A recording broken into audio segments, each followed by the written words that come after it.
రాష్ట్ర ప్రభుత్వ ఆదేశాల మేరకు నిర్దేశించిన గడువులోగా 2 జతల యూనిఫామ్ను విద్యార్థులకు అందించేందుకు చర్యలు తీసుకోవాలని జిల్లా కలెక్టర్ బి చంద్రశేఖర్ సంబంధిత శాఖల అధికారులను ఆదేశించారు.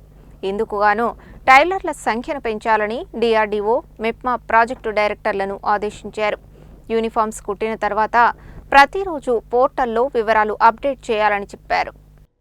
రాష్ట్ర ప్రభుత్వ ప్రధాన కార్యదర్శి సంజయ్ జాజు పాఠశాల విద్యార్థుల యూనిఫామ్స్, ఎల్నినో నేపథ్యంలో పంటల మార్పిడి, ప్రత్యామ్నాయ పంటలు, విత్తనాల అందుబాటు తదితర అంశాలపై జిల్లా కలెక్టర్లు సంబంధిత శాఖల అధికారులతో హైదరాబాద్ నుండి వీడియో కాన్ఫరెన్స్ నిర్వహించారు. వీడియో కాన్ఫరెన్స్ అనంతరం జిల్లా కలెక్టర్ జిల్లా అధికారులతో ఇదే అంశాలపై సమీక్ష నిర్వహించారు.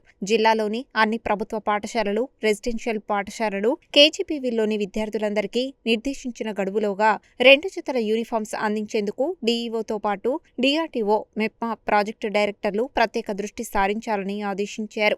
విద్యార్థులకు యూనిఫామ్స్ కుట్టించిన తర్వాత ఆయా పాఠశాలల వద్ద అవసరమైన ఆల్టరేషన్లు చేసేందుకు టైలర్లను కూడా ఏర్పాటు చేయాలని కలెక్టర్ సూచించారు. యూనిఫామ్స్ కు సంబంధించి ఎప్పటికప్పుడు నివేదికలను సక్రమంగా అందించాలని ఆదేశించారు. ఎల్నినో ప్రభావంతో ఏర్పడే వర్షాభావ పరిస్థితులను దృష్టిలో ఉంచుకొని రైతులు పంటల మార్పిడి, ప్రత్యామ్నాయ పంటలు సాగు చేసేలా వ్యవసాయ శాఖ అధికారులు చర్యలు తీసుకోవాలని వ్యవసాయ అధికారి వినోద్ కుమార్ ను ఆదేశించారు. అందుబాటులో ఉన్న ప్రత్యామ్నాయ పంటల జాబితాపై రైతులకు అవగాహన కల్పించాలని సూచించారు. తక్షణమే ఏఈఓలు రైతులతో సమావేశాలు నిర్వహించి వారి అభిప్రాయాలను తీసుకోవాలని, వరికి బదులుగా సాగు చేసే ప్రత్యామ్నాయ పంటలకు సంబంధించిన విత్తనాలను ప్రభుత్వం నుండి పొందేందుకు ఇండెంట్ సిద్ధం చేయాలని చెప్పారు. ప్రతి మండలంలో ప్రత్యామ్నాయ పంటల విత్తనాలను అందుబాటులో ఉంచాలని ఆదేశించారు. అన్ని రకాల విత్తనాలు సిద్ధంగా ఉండేలా చర్యలు తీసుకోవాలని సూచించారు. ఎల్నినో పరిస్థితుల దృష్ట్యా ప్రతిరోజు వాతావరణ పరిస్థితులపై రైతులు, ప్రజలకు సమాచారం అందేలా చర్యలు తీసుకోవాలని సిపిఓ శ్రీనివాస్ నాయక్ ను కలెక్టర్ ఆదేశించారు. రాష్ట్ర ప్రభుత్వ ఆదేశాల మేరకు ప్రతి 45 రోజులకు ఒకసారి మండల స్థాయిలో మండల ప్రత్యేక అధికారి అధ్యక్షతన సర్పంచ్లతో సమావేశాలు నిర్వహించేలా చర్యలు తీసుకోవాలని జిల్లా పంచాయతీ అధికారి శంకర్ నాయక్ ను ఆదేశించారు.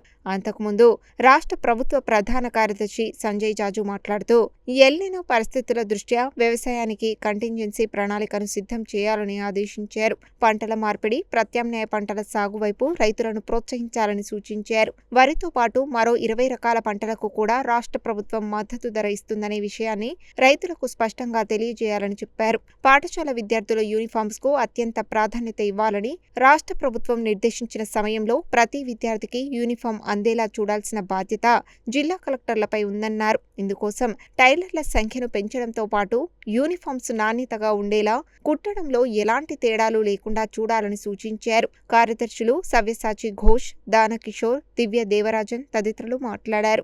జిల్లా నుండి స్థానిక సంస్థల ఇన్ఛార్జ్ అదనపు collector Prem Karan Reddy, DRDO Shekar Reddy, DEO Sushinder Rao తదితరులు హాజరయ్యారు.